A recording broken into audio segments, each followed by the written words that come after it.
Welcome back. New data today from the Bureau of Labor Statistics shows inflation cooling to its lowest level in nearly 2 years.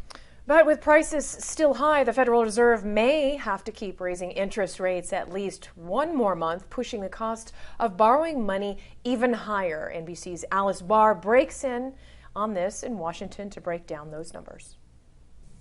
Scott and Jessica, the inflation picture is much better than it was last summer, but prices still remain uncomfortably high, keeping the pressure on the Federal Reserve to keep cooling the economy.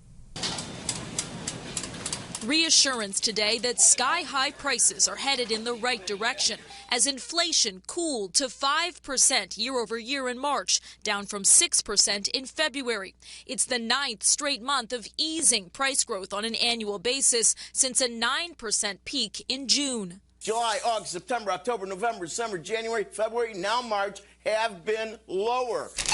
Grocery prices ticked down 1/3% from the previous month, with bigger drops in items like eggs that had soared to record highs. President Biden saying, quote, "This progress means more breathing room for hard-working Americans."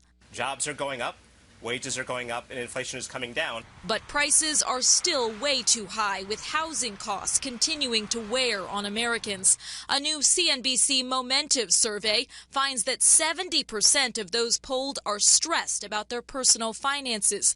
The biggest factors include inflation, economic instability, interest rates rising, and a lack of savings. More than half said they had no emergency savings. The latest inflation data indicates the Federal Reserve's aggressive interest rate hikes appear to be working to slow the economy, leaving investors hopeful those rate increases may soon be done.